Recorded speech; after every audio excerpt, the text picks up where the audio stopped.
ہے جو بیوی کے متعلق ہوتی ہے کہ ہم سن کے خود تعجب کرتے ہیں کہ جس برائی کو اس دور میں سب لوگ اچھائی کے طور پہ دیکھ رہے ہیں، شریعت مطہرہ نے اس برائی کو بہت پہلے ختم کر دیا تھا۔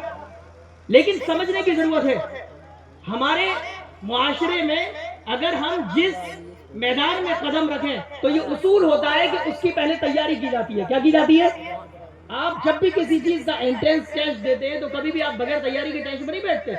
تو پھر جب آپ کی ذمہ داری یہ ہے کہ جب آپ کی شادی قریب ہو، جب آپ شادی کرنے کے قریب ہو، تو آپ کو شادی کے لیے مینٹلی بھی تیار ہونا چاہیے، فائنینشلی بھی تیار ہونا چاہیے، اور فزیکلی بھی تیار ہونا چاہیے۔ یعنی دماغی طور پہ بھی تیار ہونا چاہیے، معاشی طور یعنی پیسے کے طور پہ بھی تیار ہونا چاہیے، اور جسمانی طور پہ بھی تیار ہونا چاہیے۔ عام طور پہ نوجوان غور سے سنیں، خاص کر کے وہ جن کی شادی نہیں ہوئی ہے، لیکن عام طور پہ آپ صرف دو طرح تیار ہوتے ہیں، باڈی سے تیار ہو جائیں گے اور پیسے سے تیار ہو جائیں گے، لیکن آپ کی مینٹل جو حالت ہے وہ وہی ہے جو دوسرے لوگوں کی ہوتی ہے جن کے مذہب نے، جن کے دین نے انہیں نظام اسرت عطا نہیں کیا۔ بات سمجھ میں آ رہی ہے؟ اسی لیے شادی سے پہلے کسی عالم کے پاس جا کر یا کسی ایسے پڑھے لکھے دینی شخص کے پاس جا کر جسے شریعت کے مسائل آتے ہوں، خاندان اور فیملی کے متعلق، اس کے پاس جا کر مسائل سیکھ لیا کریے، تاکہ آپ کو یہ پتہ لگ جائے کہ طلاق کب دینی ہے، آپ کو یہ پتہ لگ جائے کہ کون سی طلاق کب دیں گے تو کیا ایفیکٹ آئے گا، آپ کو یہ پتہ لگ جائے کہ بیوی کی کس عمر تک، کس حالت تک میرے اوپر کیا چیز جائز ہے اور کون سی چیز جائز نہیں ہے۔ یہ کب پتہ لگے گا؟ جب آپ اپنے میرڈ لائف میں انٹری کرنے سے پہلے اس کی تیاری کر لیں۔ لیکن تیاری کرنے کا وقت نہیں، اسی لیے طلاق کا وجود ہوتا ہے۔ قرآن مقدس نے آپ کو پورا ایک نظام عطا کیا۔ میں صرف سورہ نساء کی آیت نمبر 32، 33 اور 34 پہ پوری گفتگو کروں گا انشاءاللہ۔ قرآن مقدس میں پروردگار عالم نے مرد کی حیثیت بتائی، اور اللہ نے فرمایا الرجال قوامون علی النساء، کہ مرد جو ہے وہ عورتوں کے ذمہ دار ہیں۔ کون ہیں؟ عورتوں کے ذمہ دار کیوں؟ سمجھتے ہیں؟ ایک لفظ آپ سنتے ہوں گے گارجین، ابھیبھاوک لفظ سنتے ہیں ہندی میں؟ ارے ابھیبھاوک سنتے ہیں کہ نہیں؟ گارجین سنتے ہیں؟ تو اس کا مطلب یہی ہے کہ مرد عورتوں کے گارجین ہیں، ابھیبھاوک ہیں، ان کے افسر ہیں، ان کے ذمہ دار ہیں۔ کیوں ہے؟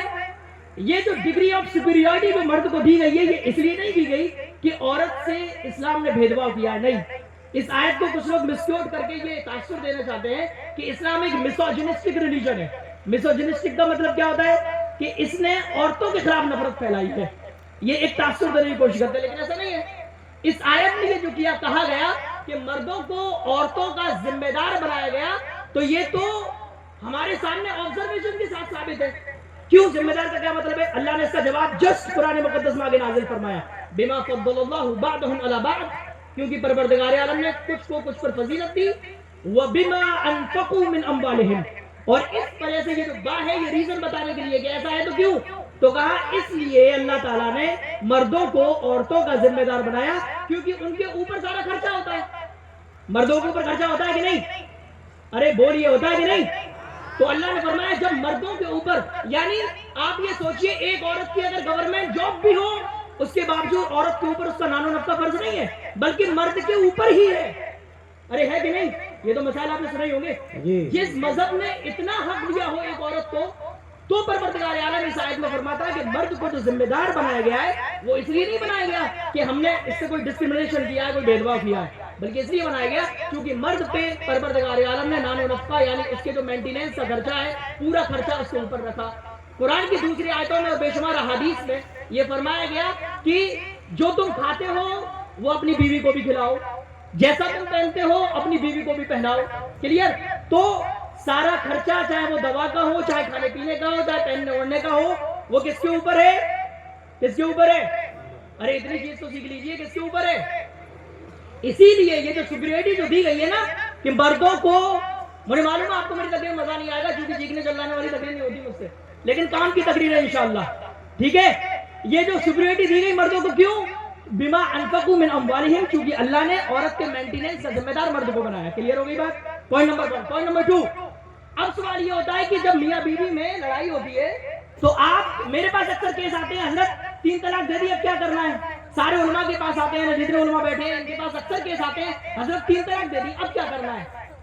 بھائی بیماری جب آتی ہے تو ڈاکٹر کو آپ تب جا کے نہیں پوچھتے جب آپ زہر کھا لیتے ہیں کہ ڈاکٹر صاحب زہر کھا لیا اب کیا کرنا ہے، بلکہ یہ کہتے ہیں ڈاکٹر صاحب میری باڈی کے فلاں حصے میں تکلیف ہے اب کیا کرنا ہے۔ تو جب آپ کی بیوی سے پرابلم کریٹ ہوتی ہے نا تب آپ کی ذمہ داری بنتی ہے آپ علماء سے آ کے پوچھیے حضرت اب کیا کرنا ہے، سمجھ گئے؟ لیکن آپ کیا کرتے ہیں جب آپ نے ٹرپل طلاق ان ون دو انسٹنٹلی ٹرپل طلاق دے دی تب آپ کہہ رہے ہو حضرت حل بتاؤ، اب کوئی حل نہیں ہے، اب کوئی حل نہیں ہے، پھر وہ حل ہے کہ جس سے آپ پھر منہ پھیرو گے. بات سمجھ میں آئی؟ اب پوائنٹ بائی پوائنٹ سنیے کہ بیوی سے اگر آپ کا کبھی کوئی معاملہ ہوتا ہے، کبھی کوئی تو میں ہو جاتی ہے جو کہ میاں بیوی کے رشتے کا ایک حصہ ہے، کیا ہے؟ انٹیگرل پارٹ، لازمی حصہ ہے جو ہونا ہی ہے. تو ایسی صورت میں آپ کو کیا کرنا ہے؟ قرآن کی زبانی سمجھا رہا ہوں. اب قرآن مقدس میں اگلی آیت میں اللہ نے فرمایا واللاتی تخافون نشوزہن، کہ اگر تمہیں اپنی بیویوں کی نافرمانی کا خوف ہے، اپنی بیویوں کی نافرمانی کا خوف ہے، تو پہلا جو علاج قرآن نے بنایا وہ یہ بتایا فعظوہن، تو انہیں پیار سے بیٹھ کر نصیحت کر کے سمجھاؤ. اسٹیپ نمبر 1 کیا ہے؟ کیا کرنا ہے جب بیویوں سے جھگڑا ہوگا تو پیار سے بیٹھ کر انہیں نصیحت کر کے سمجھانا ہے. یہ اسٹیپ سمجھ لیجئے گا. دوسری اسٹیپ، اگر وہ پھر بھی نہیں سمجھتی، پھر بھی آپ کی نافرمانی کر رہی ہے کنٹینیو، پھر بھی آپ اسے اچھی باتیں بتا رہے ہیں وہ فالو نہیں کر رہی، تو قرآن کہتا ہے وَاہْجُرْهُنَّ فِی الْمَضَاجِعِ، ان سے بستر الگ کر لو. کیا الگ کر لو؟ اسٹیپ نمبر 2 کون سی ہے؟ اب یہ شادی شدہ لوگ جانتے ہوں گے کہ بستر الگ کرنا کتنی بڑی مصیبت ہے. کلیئر ہوگی بات؟ ابھی طلاق کا ذکر نہیں آیا قرآن مقدس میں، یہ کہا اگر نافرمانی ہو رہی ہے تو اسٹیپ نمبر 1 سمجھانا ہے، اسٹیپ نمبر 2 بستر الگ کرنا ہے. اب بھی اگر سولوشن نہیں ہوا، اب بھی آپ کے جھگڑے نہیں سنتے، تو اسٹیپ نمبر 3 اب قرآن کہتا ہے وَضْرِبُوهُنَّ، تو ان کی ہلکی سی پٹائی کرو. کیا کرو؟ خوش مت ہو، ابھی اس کی تفصیل سناؤں گا تو خوشی بند ہو جائے گی آپ کی. اس کا کیا مطلب ہے؟ ان کی ہلکی سی کیا کرو؟ پٹائی.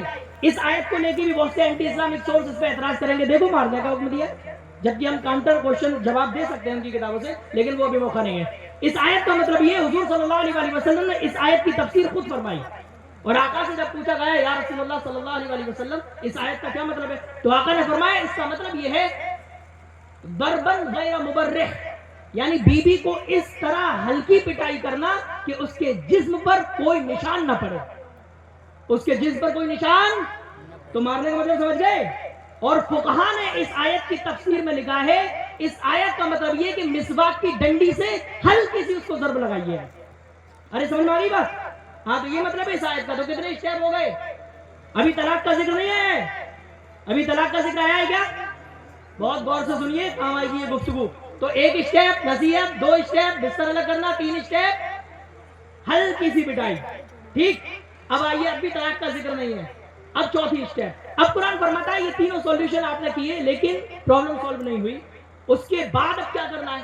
تو اللہ تعالیٰ آگے فرماتا ہے اگر اب بھی بات سمجھ نہیں رہی ہے تو فرمایا فَبْعَثُوا حَكَمًا مِّنْ أَهْلِهِ وَحَكَمًا مِّنْ أَهْلِهَا، کہ ایسا کرو اگر اب بھی معاملہ نہیں سدھر رہا تو بیوی کے گھرانے سے کچھ ذمہ دار لوگوں کو بلاؤ اور شوہر کے گھرانے سے کچھ ذمہ دار لوگوں کو بلاؤ، دونوں کو بٹھا کے بڑے لوگوں کی ذمہ داری ہے تو انہیں سمجھا دیں. کلیئر ہوگی بات؟ یہ کتنی اسٹیپ ہو گئی؟ ابھی طلاق کا ذکر آیا کیا؟ تو آپ کیا کر رہے ہیں؟ آپ فرسٹ اسٹیپ پہ ہی طلاق کر رہے ہیں. اس کا مطلب ہے کہ آپ عملی طور پہ قرآن کی مخالفت کر رہے ہیں. ہے نا پوائنٹڈ بات؟ ارے پوائنٹ ٹو بی نوٹڈ ہے کہ نہیں؟ پورے 4 سولوشن قرآن نے ذکر کی اور چاروں میں ابھی کوئی بھی طلاق کا ذکر نہیں ہے. انسٹنٹ ٹرپل طلاق تو بہت بڑی چیز ہے، بھی فرسٹ طلاق کا بھی ذکر نہیں ہے. اور آپ کیا کر رہے ہیں عمل میں اپنے؟ کوئی بات آئی ٹرپل طلاق، کوئی بات آئی ٹرپل طلاق. آپ جب غلط طور پہ اپنی حرکت دیتے ہیں تو دوسروں کو کہنے کا موقع ملتا ہے. اگر آپ اس طرح قرآن مقدس کے بتائے ہوئے سولوشن کو اسٹیپ بائی اسٹیپ فالو کریں، کوئی اعتراض کرے گا ہماری شریعت پہ؟ کوئی کر سکے گا؟ تو اب یہ 4 اسٹیپ کے بعد 5ویں اسٹیپ پہ آتے ہیں. اب 5ویں اسٹیپ یہاں سے اٹھا کے پہنچ جائیے اب سورہ نساء میں. اللہ تبارک بتا رہے ہیں سورہ نساء میں تفصیلی احکام بیان کیے، پھر ایسی سورہ طلاق میں. اب جب یہ 4 اسٹیپ ہو گئی تو اب بھی سولوشن نہیں ہے، یعنی سولوشن دیا لیکن اب پرابلم سالو نہیں ہوئی، تو اب 5ویں اسٹیپ آتی ہے، وہ آتی ہے 1 طلاق کی. کیا آتی ہے؟ اگر پرابلم اس لیول کی ہے، نصیحت سے نہیں سلجھی، بستر الگ کرنے سے نہیں سلجھی، ہلکی سی پٹائی سے بھی نہیں سلجھی، یہاں تک کہ دونوں کے گارجین آئے، انہوں نے پنچ بٹھائے، اس کے باوجود بھی پرابلم سالو نہیں ہوئی، تو اب 5واں سولوشن جو شریعت دیتی ہے وہ دیتی ہے 1 طلاق. عورت کی پاکی کے دنوں میں کتنی طلاق؟ ارے کون سے دنوں میں؟ یہ بھی یاد رکھو، کون سے دنوں میں؟ شرمانے والی بات نہیں ہے، کون سے دنوں میں؟ کتنی طلاق؟ 1 طلاق. 1 طلاق کا کیا مطلب ہوتا ہے؟ 1 طلاق کا یہ مطلب ہوتا ہے کہ آپ کو پروردگار عالم نے اور ہماری شریعت نے یہ موقع دیا ہے کہ اگر آپ اپنی بیوی پہ ناراض ہو گئے یا بیوی آپ سے زبردستی طلاق مانگ رہی ہے، دونوں صورتوں میں آپ اگر بیوی سے ناراض ہے، 4 سولوشن آپ نے دیے لیکن کوئی بھی پرابلم